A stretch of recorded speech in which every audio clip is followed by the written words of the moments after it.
Então, a gente vai falar sobre o túnel de sombra, sobre a linha do sorriso, sobre vários detalhes que estão aqui com essas características, só que é um plano de cera branco, né? Então, a gente vai ver isso e talvez vocês compreendam melhor durante a aula essa foto.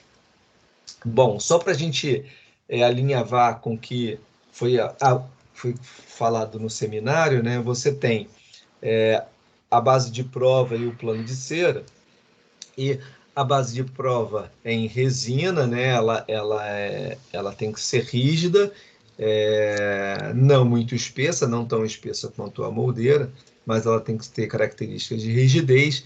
E os planos de cera, eles podem ser confeccionados através da dobradura de lâminas de cera 7 ou de cera 9. Existe também um conformador de plano de cera que hoje é difícil de achar para comprar, em que você plastifica a cera totalmente e coloca no plano de cera. Esse caso aqui foi feito em conformador, mas percebam que o plano de cera, ele é padronizado, ele não é ajustado, ele não é personalizado para o caso. Então, a gente precisa personalizar esse plano de cera para cada situação. E aqui vocês veem o plano de cera personalizado para esse caso aqui. E como é que a gente pode colocar esse plano de cera de uma maneira que fique, que tenha uma orientação já do que a gente vai trabalhar na prótese desse paciente? Então, uma maneira prática de fazer é, utilizando um grafite ou um lápis, vocês vão demarcar a crista do rebordo, tá? Então, vocês vão demarcar a crista do rebordo em toda a placa base, tá vendo? E nós vamos posicionar o plano de cera, a parte interna do plano de cera, a gente vai posicionar nessa linha que a gente está determinando que é a crista óssea. Lembrando que o processo de reabsorção da maxila, ela se dá no sentido horizontal, ou seja, de vestibular para a palatina, ou seja, a gente perde em espessura o osso, né? Então, o lábio tende a perder suporte. Então, principalmente na área anterior, a gente perde muito suporte de lábio, e com isso a gente precisa compensar essa perda de suporte com a cera e com o futuro dente, com a flange da prótese, ok? Um outro plano de cera que talvez, se eu não me engano, tem lá na faculdade, é esse plano de cera. Desliga aí o microfone. Esse plano de cera pré-fabricado, tá? Que tem algumas limitações, ele é um pouco estreito, mas é um plano de cera que também pode ser utilizado. Percebam que a porção interna do plano de cera é posicionado sobre a demarcação que você fez a lápis, ok? Então, esse é o posicionamento do plano de cera superior. Então, a gente pega o plano de cera, liga a lamparina, plastifica esse plano de cera na lamparina e vai moldando esse plano de cera nessa placa base, tá? Então, o posicionamento do plano de cera na placa base é bem importante. Então, aqui do lado esquerdo, vocês veem uma situação inadequada. Então, essa aqui é uma placa base cortada bem na região do incisivo central. Então, imagina pegar aquela placa base, cortar ela aqui, ó, no meio, tá? Passar um disco de lixa aqui no meio da placa base.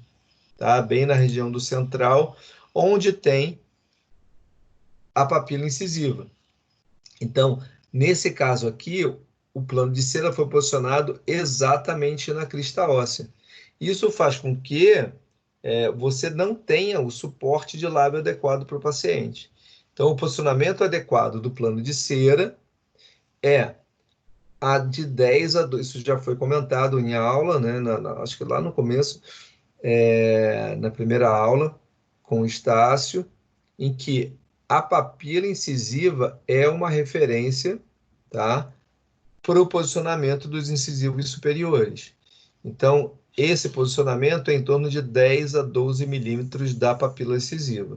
Então, percebam que a crista óssea está nessa posição e o posicionamento da vestibular do incisivo está aqui, ok? Percebam que nessa posição do plano de cera, eu posso montar, eu posso escolher um dente mais longo ou mais curto, dependendo da característica do biótipo do paciente. Já nesse caso aqui, percebam que eu tenho uma limitação do tamanho do dente. Então, se você faz o plano de cera na crista do rebordo e você toca o barco dessa maneira, o teu dente eventualmente pode ser um dente mais curto do que o ideal. Então, aqui eu tenho liberdade para escolher o tamanho de dente de acordo com o formato do rosto, com o sorriso do paciente, enfim, com o biótipo do paciente. Então, aqui uma outra fotografia ilustrando isso. Então, a crista óssea está aqui. Então, a parte interna do plano de cera está aqui. E a porção vestibular do plano. E a inclinação axial que você já tem nesse plano de cera, que é em torno de 15 graus. Tá? Então, é importante que a gente tenha um plano de cera o mais pronto possível para levar à boca, porque aí a gente perde menos tempo na clínica. Se o nosso plano de cera está muito ruim, a gente vai perder muito tempo com o paciente e, eventualmente, a gente acaba não fazendo os melhores registros possíveis. Então, a gente tem que investir o tempo de uma certa maneira para pegar todos os detalhes do paciente e não ajustando o plano. O plano já tem que vir ajustado, seja você fez, seja do laboratório.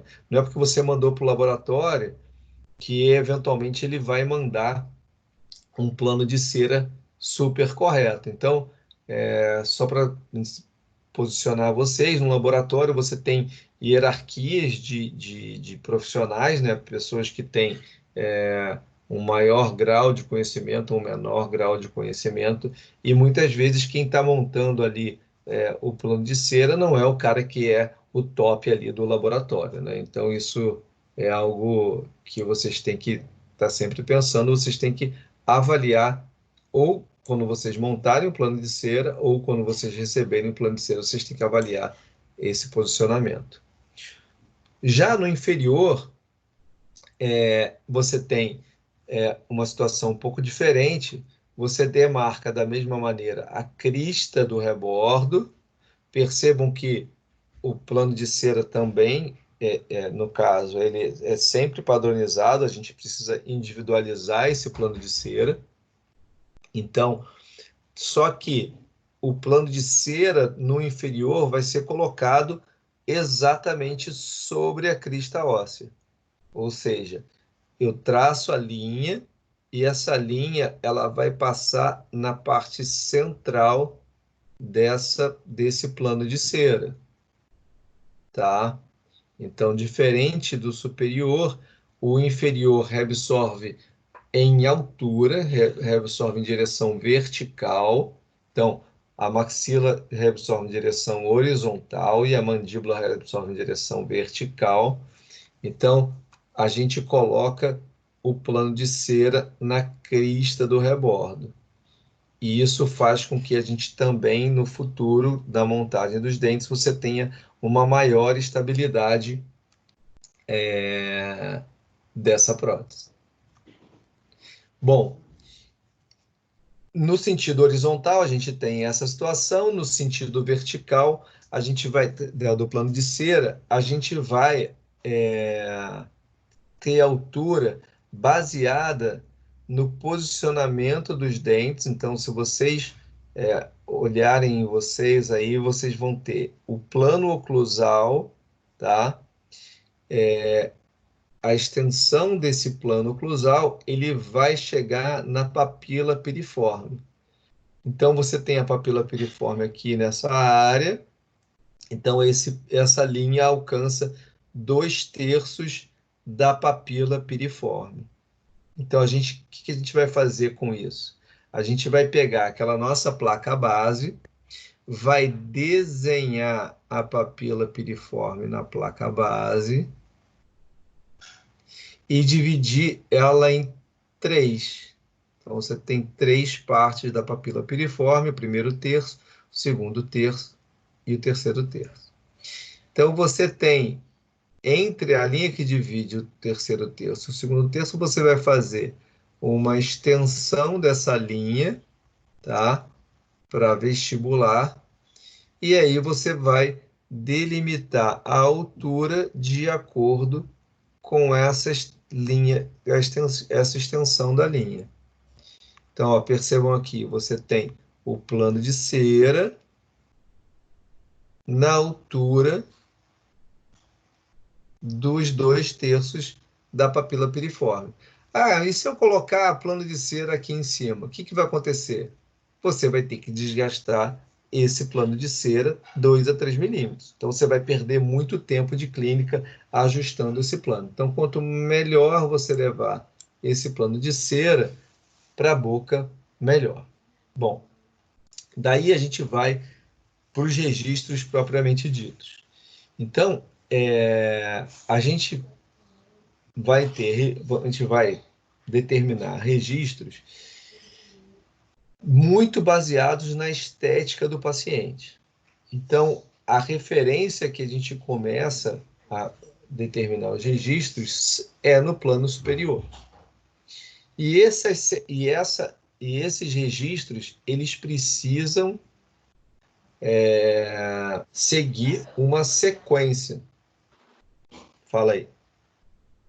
Alô? Eles precisam seguir uma sequência lógica. Por quê? Porque se você faz primeiro a altura incisal e depois, por exemplo, volta para a inclinação axial é a inclinação desse plano. Então, se você determina a altura incisal, o quanto aparece de dente, tá, em repouso, e depois altera a inclinação axial, a posição do lábio vai mudar. Então, se você aumentou a inclinação axial, vai aparecer mais dente. Se você diminuir a inclinação axial, vai aparecer menos dente. Então, a gente precisa determinar primeiro a inclinação axial, depois a altura incisal, a linha do sorriso, o corredor bucal e depois a linha média.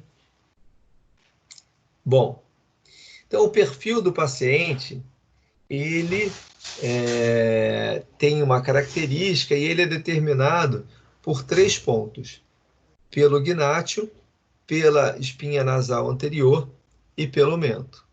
Então percebam que você tem uma linha contínua aqui desse plano, desse perfil, e que no paciente desdentado ou no paciente que tem uma prótese inadequada, você tem uma quebra nessa linha, né? Então, o perfil do paciente aqui está muito côncavo, uma característica de envelhecimento do rosto, né? As rugas, elas sobressaem, enquanto que quando você tem um perfil adequado do paciente, ou com a prótese, ou com os planos de cera, você tem um rejuvenescimento da paciente com a diminuição dessas linhas de envelhecimento. E isso também varia de acordo com as características do paciente, né? Então, o Engel classificou o paciente em classe 1, classe 2 e classe 3, é uma classificação do posicionamento dentário, mas isso reflete no perfil do rosto do paciente.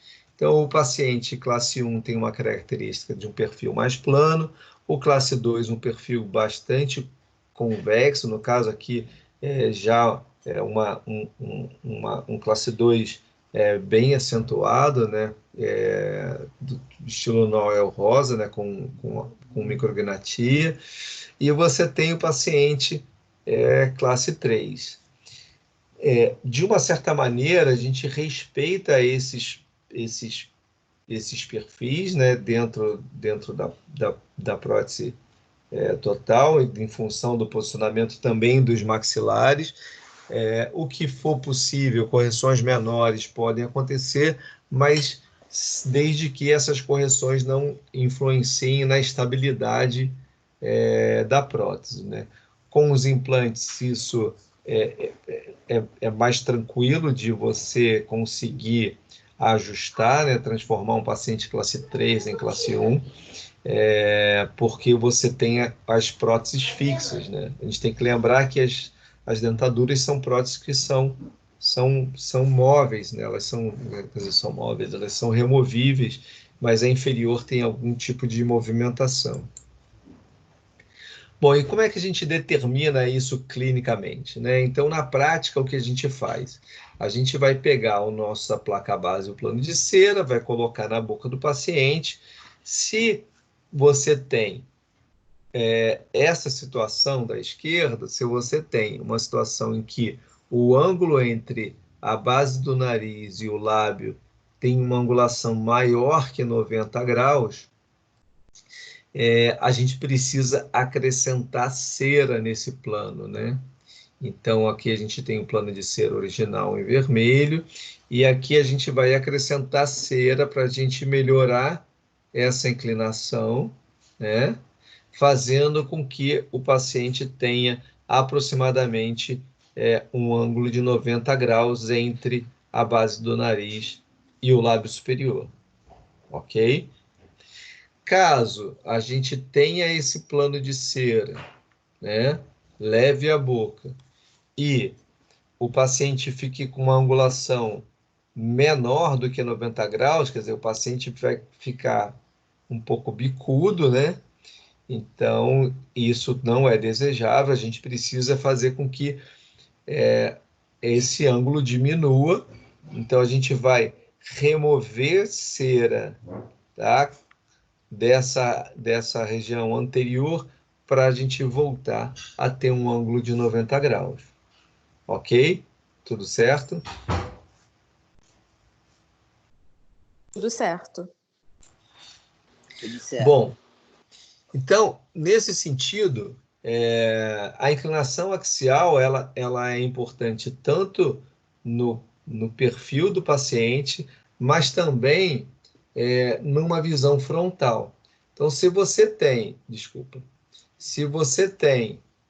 o plano de cera, se você tem o plano de cera aquém, percebam que o lábio do paciente some, né? O lábio do paciente desaparece. Enquanto que quando você ajusta o plano de cera, a inclinação axial, o lábio do paciente aparece. E o quanto que o lábio tem que aparecer, né? Qual é a referência que você tem para falar assim, não, eu fiz o plano de cera certo porque o lábio está aparecendo, ou eu fiz o plano de cera errado porque o lábio não está aparecendo. Então, se vocês olharem o lábio de vocês, vocês vão ter uma parte do lábio, que é a parte seca do lábio, que é queratinizada, que é a parte que aparece do lábio. Tá? E a porção do lábio, que é molhada, que é não queratinizada, que é uma parte que não aparece. Para as mulheres, é quase que intuitivo isso. Por quê? Porque na parte seca do lábio, o que vocês fazem? O que vocês fazem na parte batom. Passam batom. Então, essa parte É seca o famoso vermelhão do lado, né? é o vermelhão do lábio. Então, é onde passa o batom. Então, o que você você precisa enxergar esse limite entre a porção seca do lábio e a porção molhada do lábio, que é onde os pacientes e as pacientes senhorinhas também vão querer passar batom. Então, aqui está todo mundo de batom para poder visualizar isso.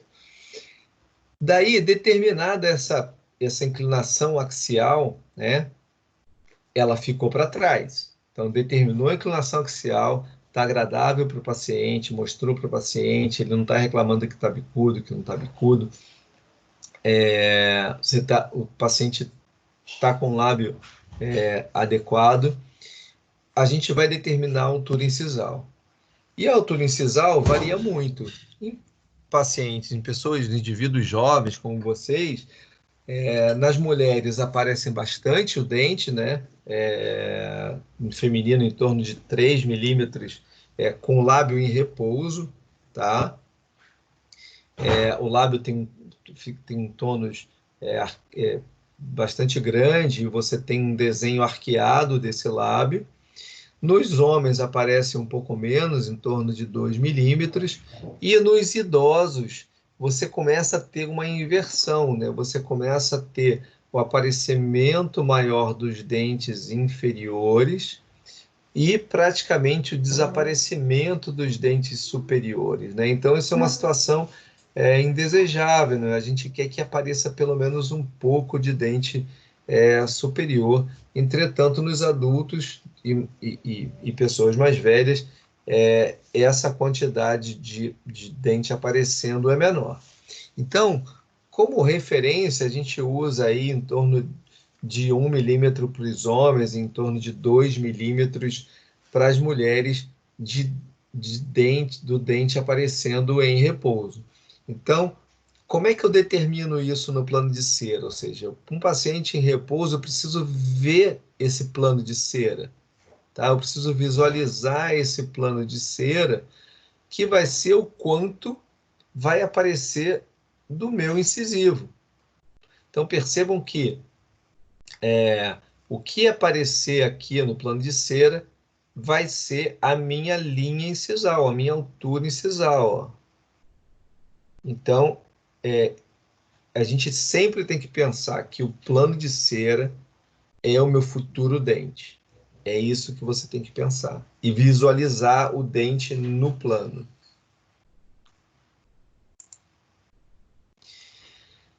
Nesse sentido, você tem diferentes desenhos, né, de sorriso. Né? Então, você tinha aqui o sorriso, a altura incisal determinada com o paciente em repouso. E aqui você tem a linha do sorriso. Então, a linha do sorriso é o paciente sorrindo, né? Você tem aqui pacientes são alunos de graduação, né? Então, pacientes com dentição natural, em que os dentes, a borda dos dentes acompanham o lábio inferior. Então, percebam que aqui você tem o contato entre a borda dos dentes e o lábio inferior, e aqui nesse sorriso, os lábios, os dentes não tocam nos lábios, mas seguem essa curva ascendente em direção posterior.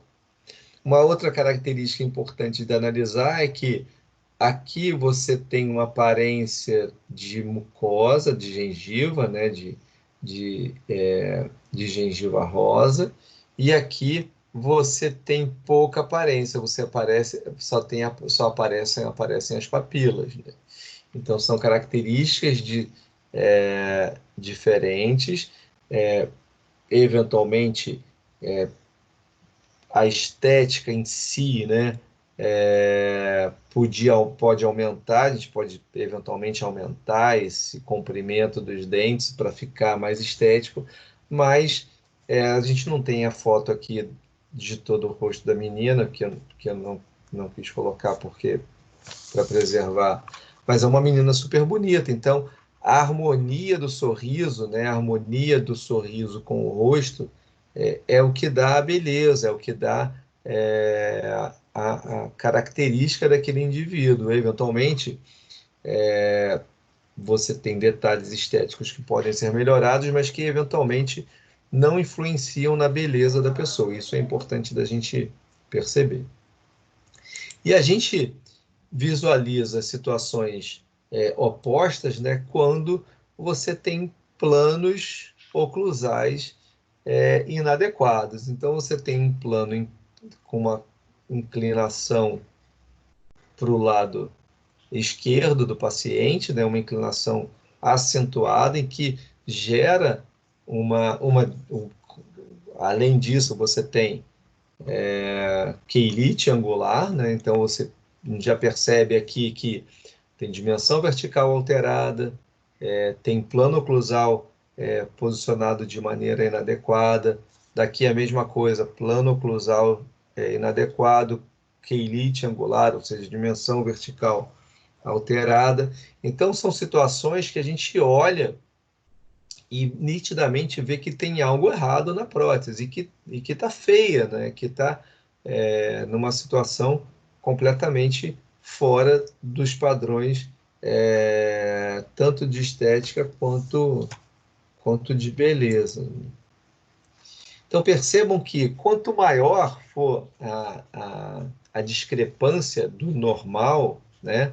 Então aqui um outro sorriso em que você tem o plano de maneira inadequada, e que é feio, né? Então não precisa ser dentista para olhar esse sorriso e ver que é um sorriso inadequado, um sorriso feio. E percebam que fazendo uma prótese simples, ou seja, uma prótese que foi feita por alunos de graduação com uma montagem básica, você muda completamente o sorriso do paciente.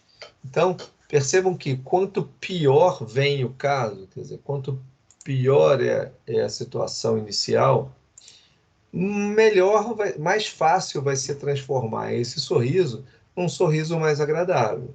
Então, difícil a partir desse ponto, como eu posso melhorar essa prótese, né? Então, quando começam a surgir sutilezas na exigência do paciente, é um paciente mais exigente, etc., a gente precisa são situações que exigem um pouco mais de complexidade, né? Então, esse sorriso vai ser determinado através dos planos oclusais. Então, o plano oclusal posterior, ele é paralelo ao plano de Camper. E o plano de Camper é um plano que foi determinado de maneira no crânio, né, uma medida craniométrica, que vai do póreo até a espinha nasal anterior. Então, você tem o plano oclusal paralelo a esse plano de Camper, tá? E numa visão frontal, né, no plano frontal, você tem esse plano paralelo à linha bipupilar ou o plano de Fox, ok? Então, lateralmente, você tem no plano oclusal posterior, você tem paralelismo em relação ao plano de Camper, e no plano frontal você tem o paralelismo em relação à linha bipupilar ou plano de Fox, ok? E como é que a gente vê e determina isso clinicamente? Através do esquadro da régua de Fox. Então, o esquadro de Fox que vocês precisam ter, ela é uma régua em que você tem uma porção que vai se adaptar ao plano de cera, que fica intraoralmente, uma extensão extraoral para a gente avaliar esse plano, e uma régua que vai servir de referência para a gente utilizar no plano de Camper. Então, clinicamente, a gente vai utilizar, segurar com uma das mãos essa régua na altura do tragus, que vai até a base do nariz, tá? Então, aqui a gente está vislumbrando o plano de Camper, tá? E na boca, a gente vai, com 2 dedos, posicionar esse plano e avaliar se esse plano da extensão da parte que está intraoral está paralelo ao plano de Camper. Então, aqui não está paralelo, a gente precisa ajustar esse plano para que ele se torne paralelo a esse plano, ok? E como é que a gente vai fazer isso? A gente vai pegar esse plano de cera e vai utilizar aquela espátula Calafate, em torno de 10 centímetros de largura, para que a gente desgaste, a gente vai avaliar isso bilateralmente. A gente vai avaliar o plano do lado direito e do lado esquerdo, e aí a gente vai fazer esse desgaste na região posterior. Por que eu não posso fazer esse desgaste na região anterior? Por que eu tenho que fazer só na posterior? Vai desajustar a prótese? Por que eu determinei na região anterior? Já no outro, então eu determinei inclinação axial, depois determinei altura incisal. Então, se eu mexo nessa região anterior aqui, em que eu vou estar mexendo? Na altura incisal. Eu não quero mais mexer na altura incisal. Compreenderam? Então, eu preciso plastificar, eu preciso desgastar o plano por meio de aquecimento daquela espátula Calafate, ou aquela espátula de tipo de cortar pizza, de pedreiro, na porção posterior. Eu não posso mexer na região anterior, ok? Porque a altura incisal já está determinada. E aí, eu corrigindo esse plano posterior em relação ao plano de Camper, eu vou ter uma situação correta. Normalmente, a gente utiliza essa porção central ou a porção superior como referência para ajustar esse plano de Camper, ok? O plano oclusal, tá bom? Então, o tragus tem uma porção inferior, uma porção média e uma porção superior. A maioria dos autores indicam a porção média do plano de Camper, do tragus, ok? Então, da asa do nariz ao tragus, você tem o que seria o plano de Camper lá, que é uma medida cranométrica. Quando é feita essa correção desses planos, a gente imagina, a gente percebe que a gente vai ter no plano anterior um paralelismo para o plano bipupilar, ok? Então, plano posterior corrigido e plano anterior corrigido. Então, se esse plano tiver inclinado por um lado ou inclinado por outro, a gente vai ter essa situação desse paciente aqui. Tá vendo? O plano, se olhando no plano frontal, você tem uma inclinação desse sorriso para um lado que é diferente do outro lado. E nesse caso aqui, o plano anterior está mais baixo do que o plano posterior, quer dizer, está mais alto aqui, né? Então, os dentes posteriores como se tivessem instruído, né? Isso dá uma impressão de sorriso invertido, como se o paciente estivesse triste, né? Tudo bem? Então, depois disso pronto, o plano ajustado dessa maneira, os dentes montados aqui, eles vão estar seguindo a linha do lábio inferior. Então, no plano de cera, está seguindo a linha do lábio inferior e nos dentes montados a mesma coisa. Não percebam que o que a gente tem aqui no plano de cera, a gente tem aqui nos dentes montados, ok? Professor, e quando a gente monta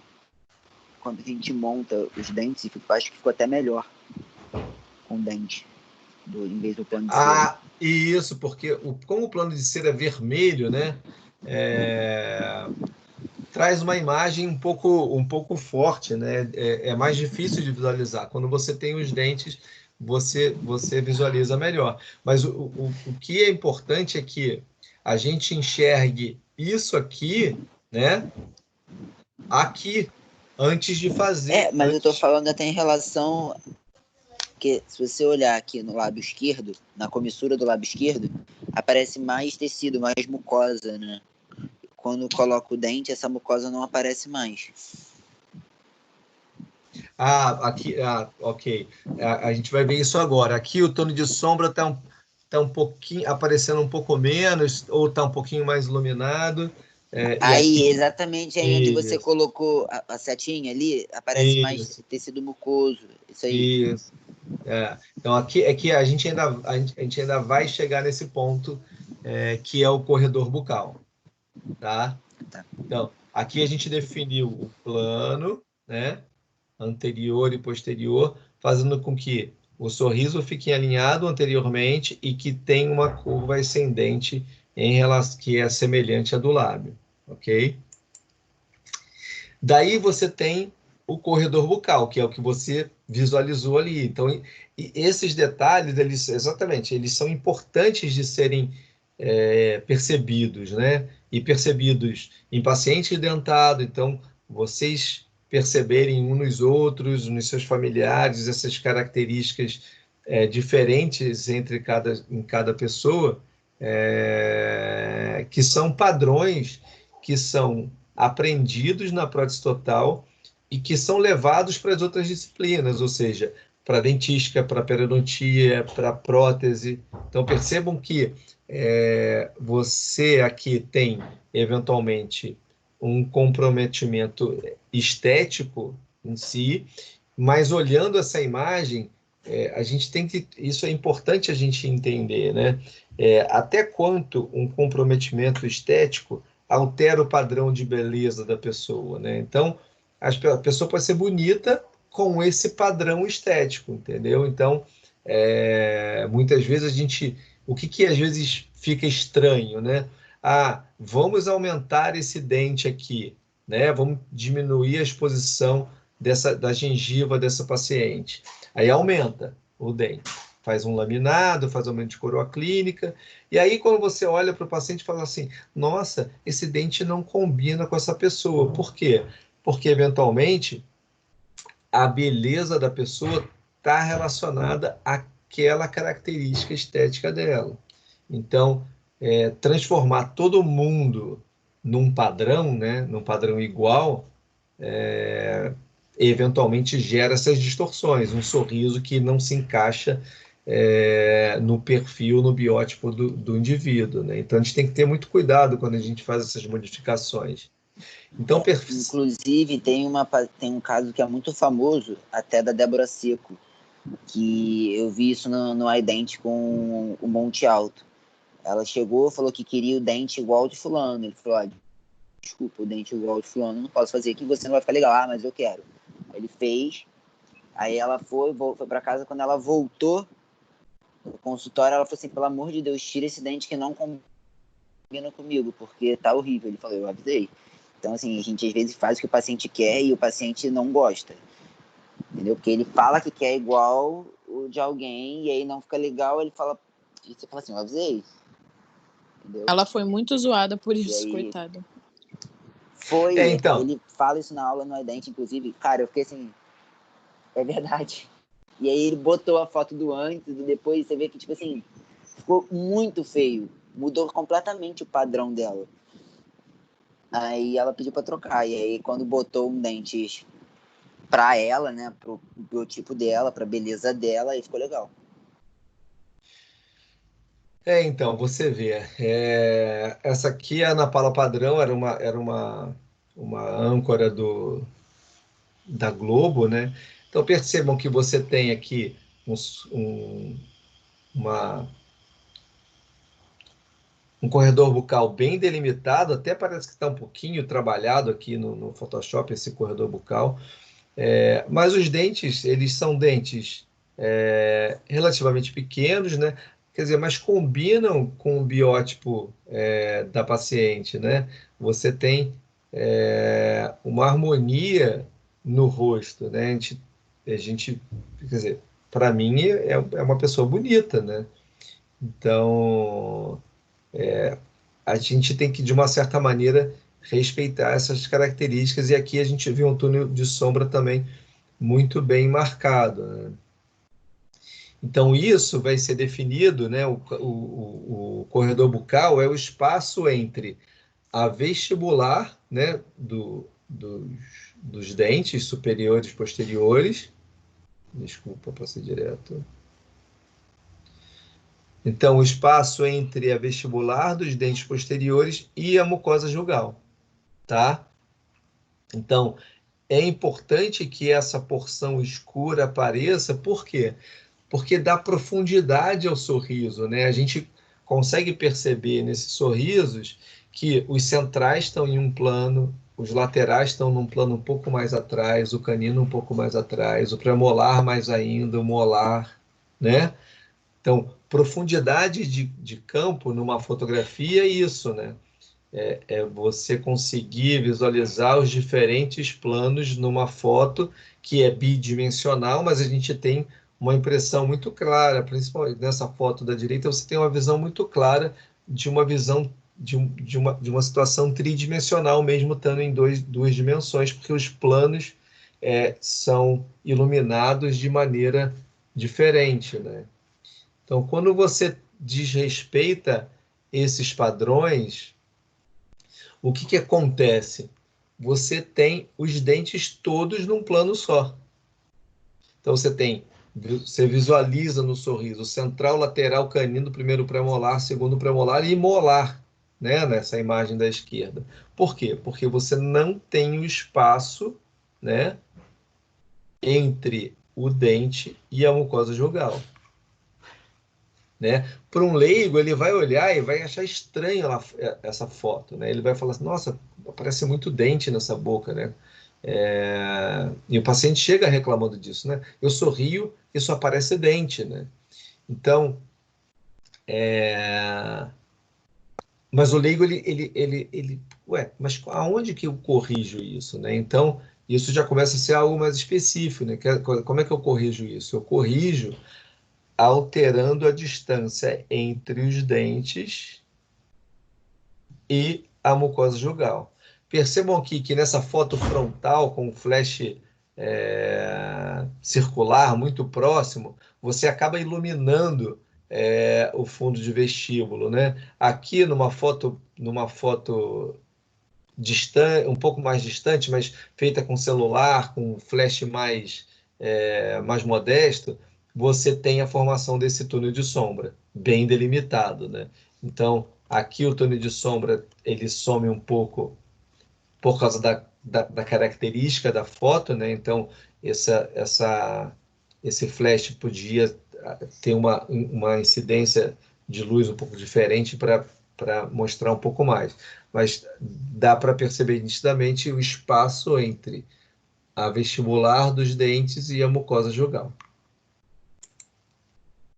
Então, percebam que é um espaço escuro, que pode ser chamado de corredor bucal ou túnel de sombra, que é um espaço que precisa ser respeitado. Então, você tem aqui a linha do sorriso, a altura incisal, você tem ainda a altura, a linha alta do sorriso, que vai determinar o comprimento desse incisivo, né? A gente vai ver mais para frente, mas aqui a gente vai determinar o comprimento do incisivo. Então, a gente já tem de medida a altura incisal, já tem, quer dizer, já tem o perfil do paciente, você tem a altura incisal, você tem os planos, né, que delimitam essa linha ascendente, e você tem o corredor bucal, tá? E percebam que essa medida do comprimento do dente vai variar de acordo com a linha do sorriso do paciente. Então, se a gente quer que eventualmente apareça mais gengiva, a gente bota um dente um pouco menor. Se a gente não quer que apareça gengiva, a gente põe um dente um pouco maior, de acordo também com a característica do biótipo do paciente. Então, com isso, né, com esses registros já tomados, você tem toda a parte estética superior definida. E aí a gente vai começar a pensar em mexer no plano inferior, né? Então a gente começa a mexer no plano inferior, tentando determinar a dimensão vertical do paciente, que é essa altura do terço inferior da face, incluindo o espaço funcional livre, né? Então, como é que a gente vai determinar isso, né? A gente vai medir essa dimensão vertical, tá? Do paciente em repouso, ou seja, sem os planos oclusais, sem os planos de cera em contato.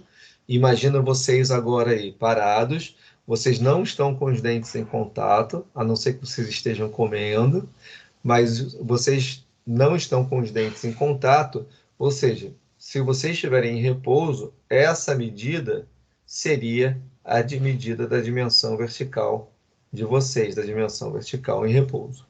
Só que a gente precisa transferir essa relação entre os planos para um articulador. E como é que é o posicionamento no articulador? No posicionamento dos articuladores, os modelos vão estar em contato, né? Então, a gente vai levar para o articulador a dimensão vertical de oclusão, ou seja, a gente vai eliminar o espaço funcional livre para que a gente registre estes planos de cera, tá? E aí, essa relação com a boca fechada vai ser transferida para o articulador. Então, a gente consegue reproduzir no articulador a dimensão vertical de oclusão, mas não consegue reproduzir a dimensão vertical, no caso, com o espaço funcional livre incluído. Então, como é que a gente vai determinar a dimensão vertical? Existem algumas maneiras de determinar essa dimensão. Então, os métodos são o métrico, o estético, o fisiológico e o fonético. Todos esses métodos, eles são imprecisos, ou seja, eles não determinam de maneira exata essa dimensão vertical. É importante analisar o paciente quando chega. Então, se ele chega sem prótese ou com uma prótese inadequada e com um quelite angular, o que demonstra para a gente logo de cara? Se ele tem quelite angular, ele tem uma perda de dimensão vertical. Então, se a gente medir essa dimensão vertical do paciente, que no caso, com essas próteses, a gente pode pensar em aumentar a dimensão vertical tranquilamente, porque se ele tem quelite angular, a gente é uma informação diagnóstica que me leva a aumentar a dimensão. Se esse paciente usa a prótese e não tem esse tipo de alteração e não tem nenhum tipo de distúrbio articular, eu posso repetir, eu posso replicar essa dimensão vertical do paciente.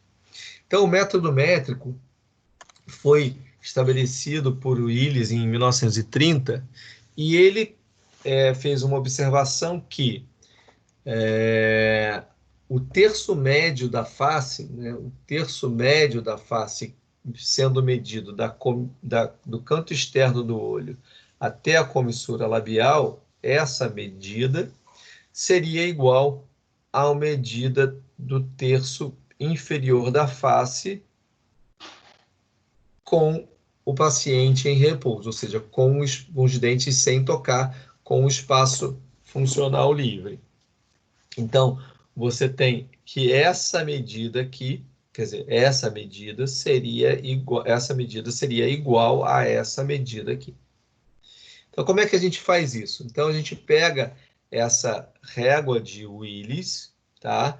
Que é uma reguinha em forma de L, que tem um cursor, né, que tem como se fosse um cursor de endo, mas é uma hastezinha, em que você tem essa haste presa através de um parafuso, tá? E você afrouxa esse parafuso para movimentar essa haste, né, esse cursor, para determinar a linha da comissura, o canto do olho, linha do canto do olho, com a comissura labial. Então, você determinou essa medida, ajustou essa medida, aperta aqui o parafuso, fixa a haste e leva essa haste à região, ao terço inferior. Então, ela tem que coincidir com o queixo do paciente e a base do nariz, ok?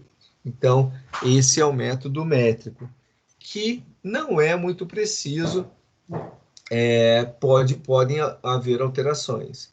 Então, a gente combina, na realidade, a gente acaba combinando os métodos. Então, como ponto de partida, o método métrico é o nosso ponto de partida sempre. A gente vai começar utilizando esse método. Fez isso, colocou os planos de cera no paciente e o paciente está com essa característica, o lábio aqui amassado, ou seja, está sendo empurrado e o lábio, percebam, está diminuído. Então, percebam que quando você corrige a dimensão vertical, você corrige esse lábio amassado, então fica um perfil mais harmônico, e você tem o lábio do paciente aparece sem mexer em nada no plano, na inclinação axial. Tá? Aqui só mexeu na dimensão vertical. E por que isso aconteceu? Né? Por que alterou o perfil do paciente? Porque lembra lá do início da aula em que eu comentei que o perfil é uma linha que vai do gnátio, passa pela espinha nasal anterior e vem até o mento. Percebam que esses dois pontos são fixos, eles não alteram. Mas o posicionamento do mento, ele altera porque se você aumenta a dimensão vertical, existe uma rotação da mandíbula. Então percebam que aqui na linha amarela, eu copiei e colei para esse lado aqui, e aumentando a dimensão vertical, o perfil do paciente fica muito mais harmônico. Então, percebam que essa fotografia da direita tem uma harmonia, o paciente tem uma característica melhor, bem melhor do que a foto do lado esquerdo, né? Então, isso é uma situação que dá para visualizar nitidamente. Então, é importante a gente avaliar o paciente através de diferentes métodos para a gente fazer com que esse ajuste fique o melhor possível. No método fisiológico, ele é parecido com o método métrico, mas ele se baseia basicamente em que a gente consegue fazer essa medição com o compasso de Willis com o paciente em repouso. Então, quando você está na clínica, o que acontece? Você vai chegar para o paciente, ele sentado na cadeira, você vai pegar a régua, vai botar e falar assim para o paciente, fica em repouso. Ele não vai ficar em repouso.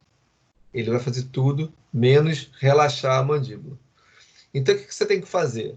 Você lá na clínica, você vai sentar o paciente numa posição talvez até lateral, não precisa nem deixar ele na posição da cadeira, deixa ele numa posição lateral, na cadeira, sentado, e deixa ele relaxado. E fala que você vai buscar alguma coisa lá na bancada, ou você vai resolver alguma coisa no teu consultório, para o paciente aguardar um pouquinho.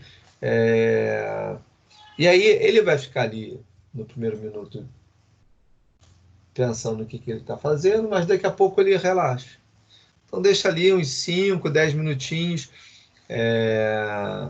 o paciente parado, e aí você vem e faz essa medição com o paciente nessa posição, ok? Então, percebam que todos os métodos têm ali um certo empirismo.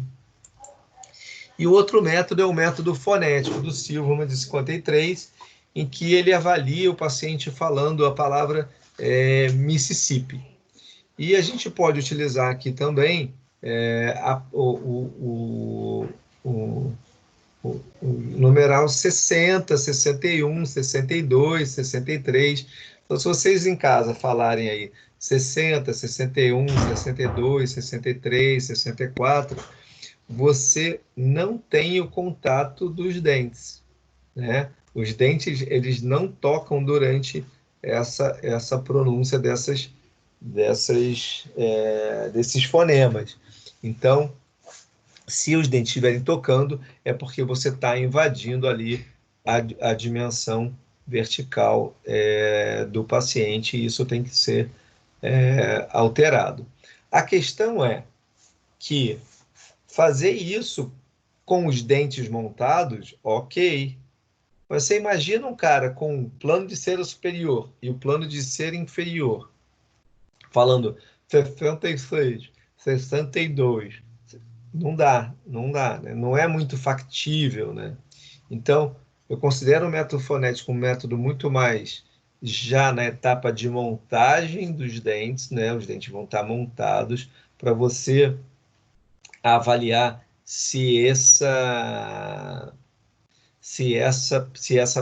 dimensão vertical está correta, ok? Então, fazer isso ainda no plano de cera é algo um pouco complicado. Então, como é que a gente vai fazer? Como é que a gente vai fazer isso clinicamente, né? Como é que tecnicamente a gente vai fazer a utilização desses métodos? Então, a partir da determinação dessa dimensão vertical de repouso, a gente vai tirar em torno de 3 a 4 milímetros para determinar a dimensão vertical de oclusão, que é o que a gente vai transferir para o articulador. Então, se a gente tem aqui na réguinha 46 milímetros, né? Então, tem aqui 4, né? São 40 milímetros, 41, 42, 43, 44, 45, chegando no 46, tirei 4 milímetros, cheguei aqui, ó, no 42 e apertei o meu parafuso. Daí, eu vou olhar no paciente. Então, estou com plano de cera superior, estou com plano de cera inferior. Aqui, estou sem o plano de cera inferior, deixo o paciente em repouso, coloco o plano de cera inferior e vejo aqui, percebo que tem uma distância entre esse plano e a base do nariz, né? Então, tem aqui em torno de uns 3 milímetros, 4 milímetros. Então, eu preciso tirar isso no plano. Em que porção do plano? Na área anterior. Então, eu preciso pegar uma reguinha, marcar aqui 4 milímetros e tirar 4 milímetros, tá? Então, tirei na região, fiz esse recorte na região anterior. Por quê? Por que eu não faço, tiro os 3, 4 milímetros em tudo? Lembra que vocês devem ter visto na oclusão que quando você desgasta 1 milímetro no posterior, você tem a alteração de 3 milímetros aqui na região anterior? Então, essa altura que a gente está determinando com o compasso de Willis é na região anterior. Então, a gente vai tirar ali os 3 milímetros anteriores, recorta essa porção. Depois, a gente vai aquecer essa área posterior, tá? Dos dois lados. Plastifica essa cera, põe na boca e pede para o paciente morder. Engolir a saliva. Então, ele engole a saliva e aperta. E aí, esse plano vai descendo até... Então, vai plastificando até os planos se encostarem. Ok? Se a gente tirar 3 milímetros em tudo, a região posterior não vai tocar. Você vai bater só no anterior e não vai tocar no posterior. Então, por isso que quem está determinando o plano, tá? Quem determina o plano é o superior, né? Que a gente definiu lá com o plano de Camper e o plano frontal. Estão lembrando? Então, a gente definiu o plano, então o plano está correto. O plano inferior, ele vai seguir o plano superior, tá? O que a gente está determinando aqui é a dimensão vertical, tá? Então, a gente tira o quanto tem que tirar, ou aumenta, se tiver que aumentar, na região anterior, confere a medida e acrescenta para o posterior ou remove do posterior. Tá bom? Tudo bem? Agora, com isso tudo pronto, a gente vai determinar as linhas de orientação. Então, a linha média, a linha alta do sorriso, que eu já comentei com vocês naquela foto lá do túnel de sombra, e a linha do canino, a linha da comissura. Então, em relação à linha média, existem várias maneiras de determinar a linha média. A gente pode colocar um fio dental no rosto do paciente e traçar essa linha média.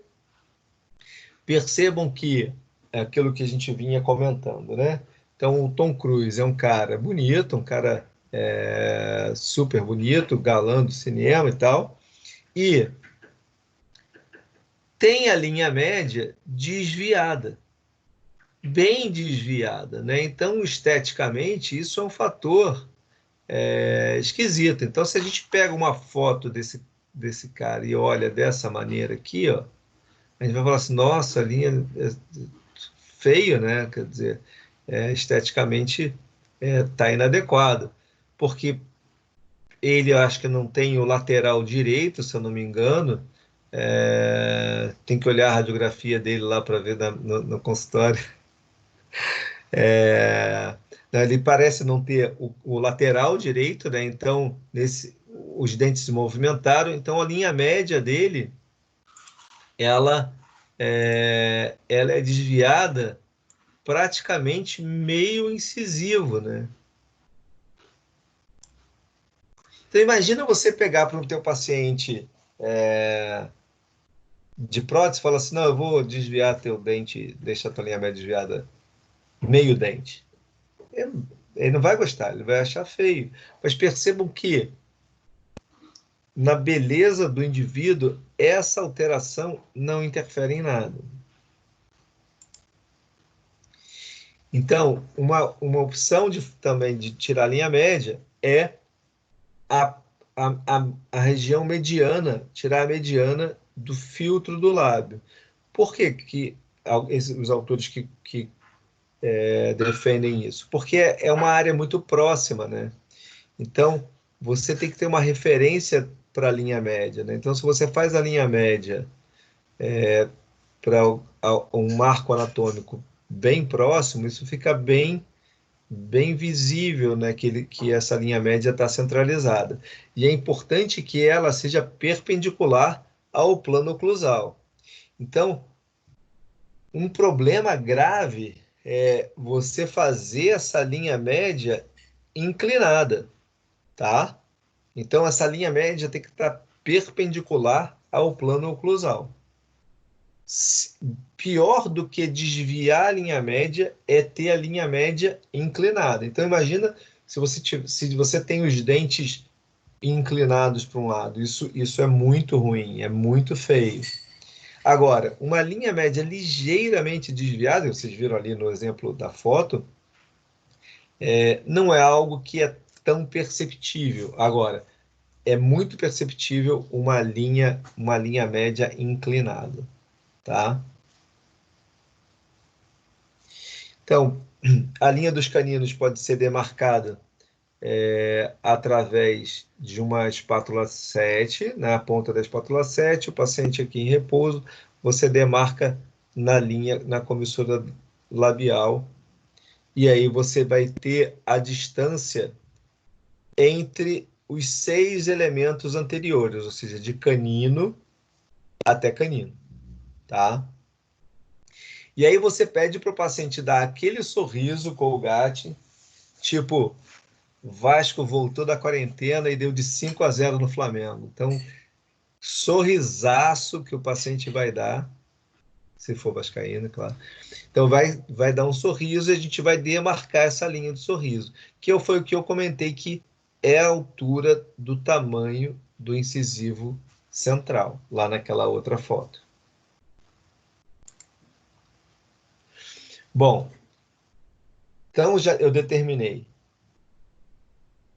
todas as referências no plano superior, tá bonito o plano superior. Determinei a dimensão vertical do paciente, que é uma relação vertical. E agora a gente tem que posicionar a mandíbula em relação à maxila no sentido horizontal, que no desdentado é uma situação relativamente difícil, porque é difícil manipular o paciente para essa posição.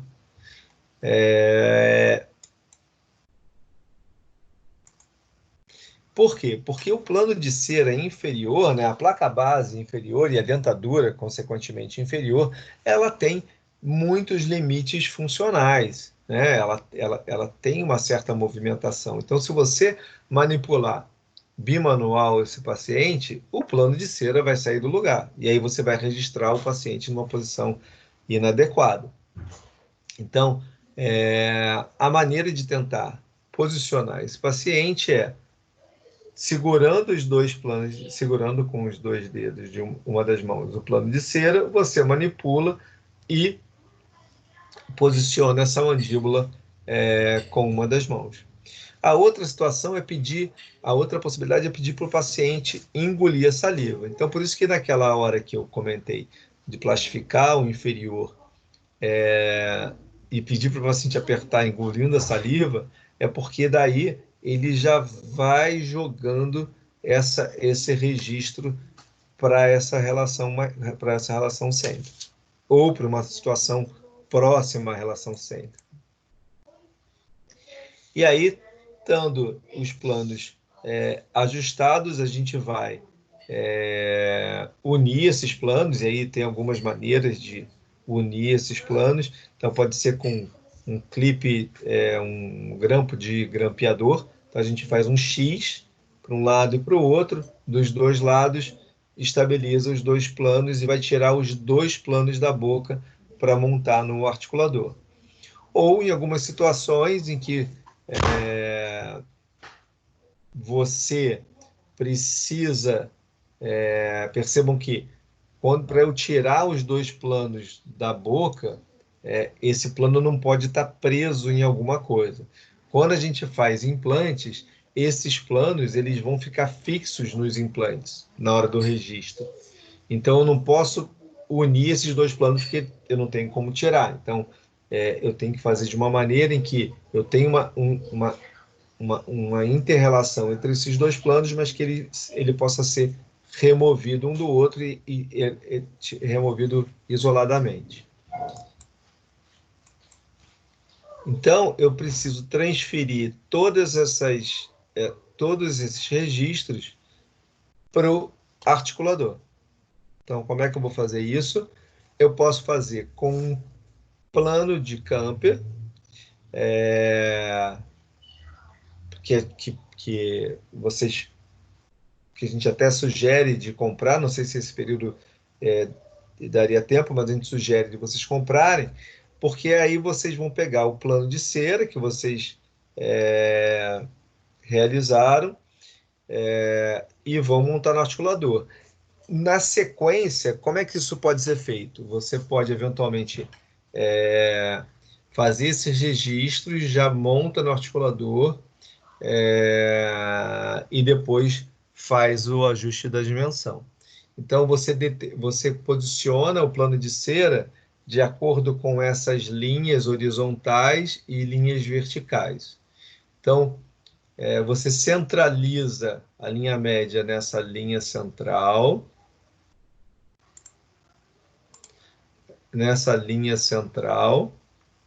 e posiciona nas linhas horizontais esse plano de cera. Você tem a primeira linha, a segunda linha, a terceira linha. Então, essa linha mais posterior, você vai colocar se o paciente tiver uma distância intercondilar pequena.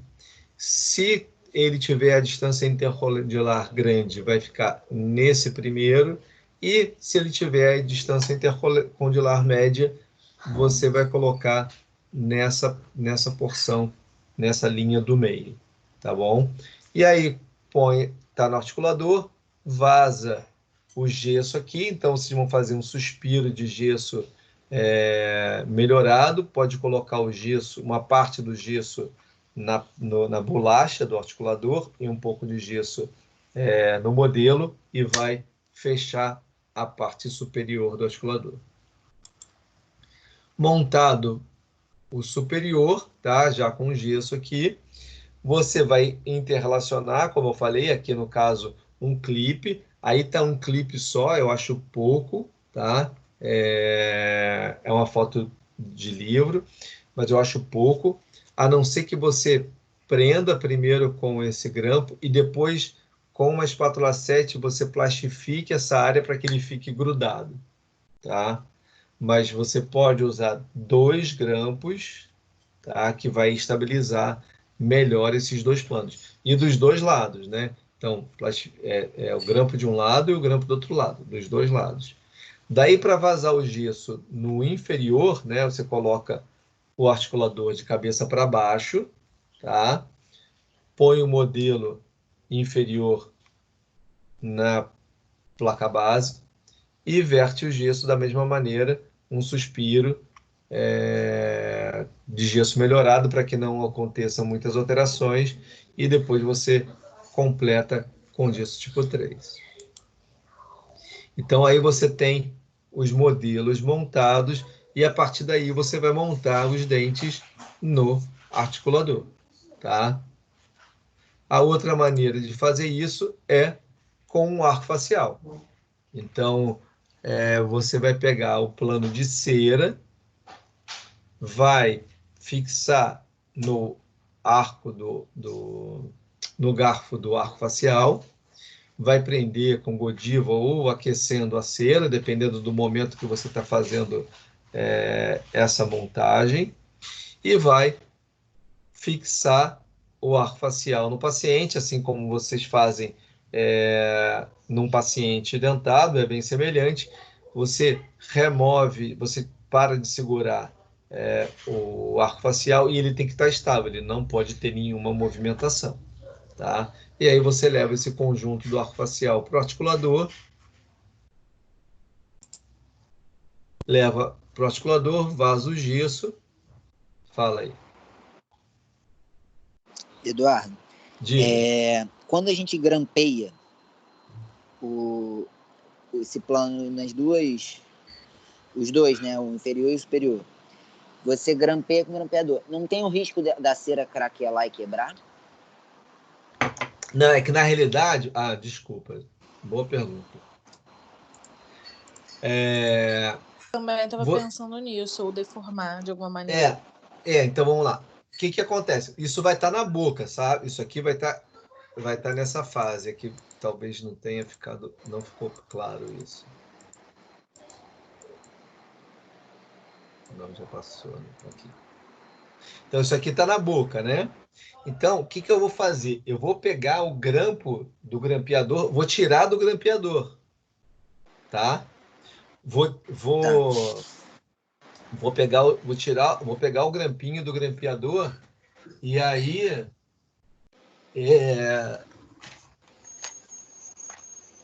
bom, tá vendo? Eu vou pegar o grampinho do grampeador e aí eu vou tirar 2 grampinhos. Tá dando para ver aqui em mim? Tá, né? Então eu vou tirar 2 grampinhos. Vou pegar uma pinça tá? Uma pinça de algodão, aqueço na lamparina e aí encaixo nos dois planos. Tá? Então não vai craquelar porque está aquecida, o grampo está Ah, e aí aquecido. ela vai derreter assim. Isso, só tem que ter cuidado de afastar bem o lábio do paciente para não queimar o paciente. Então você coloca 2 grampos, tá vendo? 2 grampos para ficar mais rígido, e aí você faz um X. Você pega, na realidade, 4 conjuntos de grampinho. Então você vai fazer um X, tá? De um lado e um X do outro lado, que aí fica mais estável. Vai segurar na pinça de algodão, leva na lamparina, é um ligeiro aquecimento e perfura o plano de cera, tá? Tá. Um exemplo, poderia usar um fio de orto também, Não, em porque vez do acontece? grampeador. O grampo já tem esse formato de L, né? Para você fazer, é prático fazer com o grampo, né? É bem prático. O fio de orc você teria que dobrar ele, né? E aí fazer isso 4 vezes, isso dá mais trabalho, né? Entendi. Ok? Mas o grampo ele tem um inconveniente, por exemplo, vocês fazem lá na clínica, aí vocês saem correndo da clínica, vão pegar esses modelos articulador e vão levar para o armário e tal. Aí nessa viagem desencaixa. Aí o que você vai fazer? Você vai dar uma encaixada ali, vai montar, aí beleza, montou todos os dentes, veio do laboratório. Aí o agente ordem assim. Ué, por que será que aconteceu isso? Porque mudou a posição, entendeu?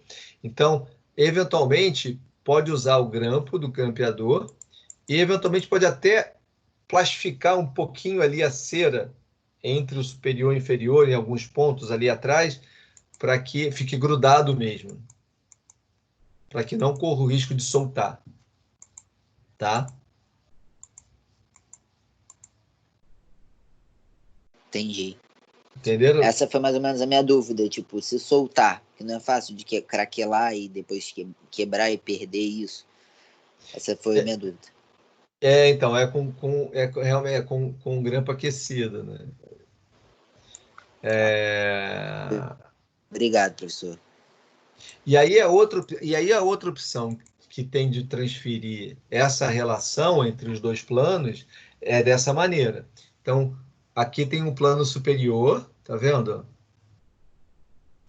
Podia ser de outra cor, né? Então amarelo aqui.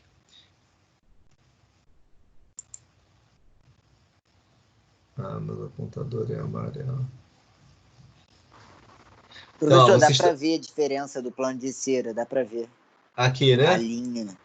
Isso, Dá tá para vendo? ver. Então, aqui, ó, você pega uma faquinha alfa, um estilete, né? Você faz umas indentações em um dos planos, tá? E aí você vai pegar, no caso aqui foi silicone de condensação, a base leve, você manipula, você vai pegar adesivo de silicone, vai passar aqui no plano inferior, tá vendo? Ó? Passou um adesivo no plano inferior, coloca o silicone no plano inferior, o paciente morde e aí você consegue encaixar esses dois planos e depois montar no articulador. Percebam que se o paciente tem implante em um dos arcos ou nos dois arcos, tem que ser dessa maneira, porque os planos no paciente com implante, ele precisa estar parafusado, tá? Para que não ocorra movimentação, diferente no desdentado. Mas quando o paciente tem implante, esses planos têm que estar parafusados bem rígidos, bem fixos. E aí, na hora de tirar, eles não podem estar grudados, senão eu não consigo desaparafusar. Então, eu tenho que ter algum tipo de registro que eu consiga isoladamente tirar um plano e tirar outro plano e depois relacionar esses planos no articulador. Ok? Bom, daí, com essas medidas feitas, eu preciso selecionar os dentes para mandar para o laboratório. Então, como é que eu faço isso? Eu vou pegar uma régua flexível, tá? Então, pego uma régua flexível e meço a distância de canino a canino, da comissura labial à comissura labial, que eu estou definindo aqui como a linha dos 6 em curva. E, além disso, eu vou medir a altura do incisivo, ou seja, aquela linha alta do sorriso que eu medi, o quanto aparece do incisivo, meço essa distância até a linha incisal. Então, eu tenho duas medidas para escolher meus dentes: a altura incisal e a distância dos 6 elementos anteriores em curva. E aí eu vou para a minha carta molde. Então, cada marca de dente possui uma carta molde. Então, você tem a carta molde da Dentsply, a carta molde da Ivoclar, de N fábricas de dente. E aí, o que interessa é que você tenha essa distância aqui, ó, a largura dos 6 em curva e o comprimento do central. Se eventualmente o paciente chegou para você com dentes e você vai fazer uma prótese imediata ou o que for, e esse dente está bom, o central está bom como referência, a gente pode ter a largura e a gente tem uma referência melhor, né, para escolher os dentes. Então, essas cartas moldes se apresentam dessa maneira. Os dentes têm um formato de acordo com o biótipo do paciente. Então, eles podem ser ovoides, triangulares ou quadrados. Isso está relacionado à forma do rosto do paciente. Então, alguns atores preconizam dessa maneira, se o paciente tem um rosto mais arredondado, o dente é um pouco mais arredondado, o paciente mais quadrado e o paciente com o rosto triangular, invertido, né? Então, isso também está na carta molde. Então, percebam que eu tenho dentes anteriores e superiores, tá? Para selecionar, que é onde estão as nossas referências, de pacientes mais longilíneos, pacientes mais atléticos e pacientes que têm um tipo mais arredondado, né? Então, você tem essas características físicas e no rosto do paciente, e você também tem isso nos modelos de dentes disponíveis, né? Então, a gente vai selecionar os dentes de acordo com aquelas medidas e de acordo com o formato do dente do rosto do paciente. Então, o formato do rosto, ele pode interferir nesse modelo de dente para que ele fique bem harmônico. E você tem essa empresa, tem a Art Plus, que são dentes da Dentsply, e você tem um outro dente, que é o dente da Trilux, que tem essa carta molde com todos os dentes disponíveis, né? Então, percebam que você tem, quando você vai comprar o dente para o paciente, ou você vai mandar ao laboratório comprar o dente, você tem os dentes superiores, tá? A maior parte deles é superior, que vai caracterizar. Daí você tem uma gama um pouco menor de incisivos inferiores, e você tem os dentes posteriores, superiores e inferiores, tá? Em 4 modelos. Então, o que acontece? Aqui tá, não tinha percebido isso. A gente seleciona os 6 anteriores, tá? Então, selecionei esse dente aqui. Daí eu venho, não dá para enxergar muito bem, mas aqui eu tenho uma tabela de articulação. Então, dentes anteriores e superiores. Então, escolhi aqui os dentes anteriores e superiores, vou lá na tabela de articulação e vejo assim, esse dente aqui combina com esse inferior aqui. E combina com esses posteriores.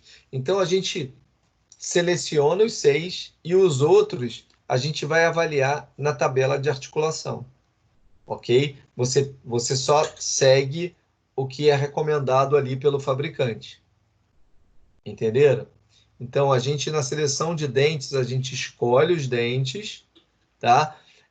Se você tem uma carta molde como essa, você pode até meio que provar ali no paciente, até tem um dispositivo para você provar no paciente esses 6 antes de montar na prótese, né? E aí você avalia junto com o paciente se gostou do formato, gostou da cor, então você pode avaliar junto com o paciente, tá? E por que a gente tem que escolher esses dentes, né? Então, se você molda, faz todos os registros, manda para o laboratório, o que o laboratório vai fazer? Adivinhe. Ah, o dentista não mandou o dente. Eu vou escolher o dente que está aqui, um 3P da vida, um dente que tiver na gaveta. E vai montar os seus dentes e vai mandar para você. Então, é importante que a gente selecione, a partir da carta molde, o dente que a gente quer, tá? Porque senão ele vai usar o que tiver. E isso, o protético, ele não está vendo o paciente, né? Ele não sabe as características do paciente, ele não conversou com o paciente. Então, é importante que você defina formato e cor do paciente. Dentes muito claros, eles demonstram uma certa artificialidade, né? Então, o paciente já é mais velho, vai usar uma prótese. Um dente muito claro, ele pode causar uma certa artificialidade. Antigamente, a gente usava muito o dente 66, que era o A3, né? Para ficar mais fácil para vocês visualizarem, é o A3 da escala Vita, tá? Mas hoje, o normal já não é mais o A3, né? O normal é um A2. Então, de uma maneira geral, o A2 é o dente indicado. É lógico que se alguns pacientes eles desejam dentes às vezes um pouco mais escuros, porque eles não querem que seja percebido que ele usa uma prótese total. E aí, eventualmente, ele sabe que se ele coloca um dente muito claro, parece artificial e ele vai ficar inseguro. Então, essa negociação com os pacientes de dentadura, ela é importante, né? Então, os pacientes têm alguns desejos, né? Então, como o Paulo, não, como é que falou ali? O Pedro. Como o Pedro falou. A Débora Seco queria os dentes dessa forma, né? Depois foi lá e tirou. O paciente do prótese total é um paciente que ele tem também uns certos desejos e que a gente precisa ali negociar com ele de maneira bem racional porque ele pode, se ele ficar insatisfeito com a prótese, porque entrou numa birra com você, porque você queria um dente mais claro, ou mais escuro, ou mais bicudo, ou menos bicudo, ele deixa de usar a prótese, é mais simples, né? Porque a prótese ele coloca ou não. Então, se ele achar que a prótese nova ficou um pouco, não ficou do jeito que ele queria, ele passa a usar a antiga de volta, né? Isso é ruim, né? Que isso aconteça. Então, dentro de certos limites, essa negociação com o que o paciente quer, com o que você acha mais correto, isso tem que ter um certo jogo de cintura, tá bom? Então, você tem as diferentes escalas de cores. Hoje, você tem vários dentes que saíram da escala de cor da resina, né? 62, 66, e a 62 seria mais ou menos o A2 e a 66 seria mais ou menos o A3. Então você já tem dentes que possuem a escala Vita e que unificam, né, esse sistema como um todo, e isso facilita para a gente, para a comunicação com o laboratório. Bom, então, era isso que eu queria comentar com vocês. Espero que isso vá nortear, não só para a prótese total, mas vários outros detalhes estéticos, eles são baseados nesses registros, né? Toda a base estética é baseada nesses registros intraorais, né? Então, se ficou alguma dúvida, fiquem à vontade para perguntar.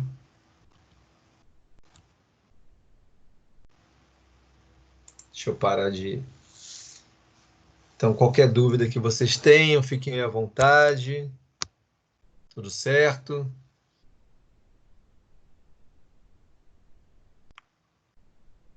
Tudo certinho, professor.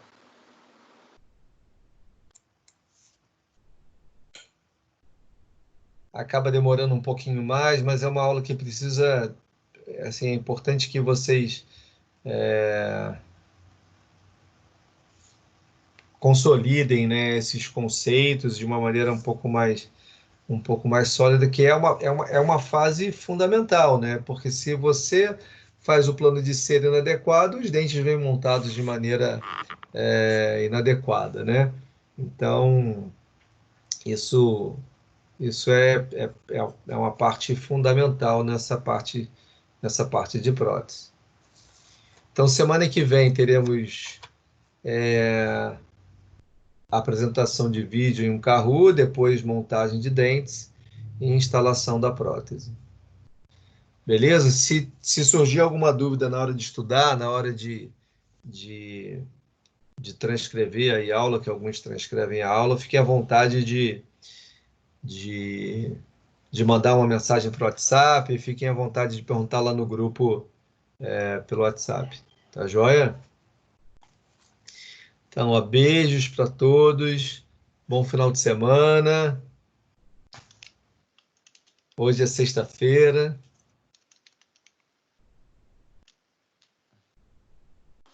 Dia de cerveja.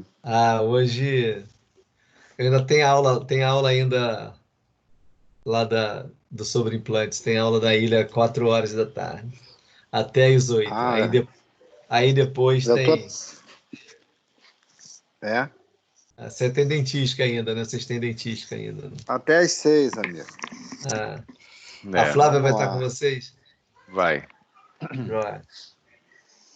Beleza, abraço então, bom final de semana a todos. Estácio, abraço, beijo no Falou, Bernardo. pessoal. Fica comigo. Show, abraço, Heraldo. Bom final de semana. Valeu, Aí. Eduardo. Você também, cara. Tudo de bom. Abraço. Valeu, pessoal. Que bom que vocês gostaram aí da aula. Que bom. Beijo a todos.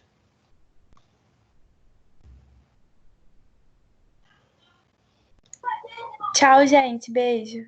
Opa, ouvi uma voz.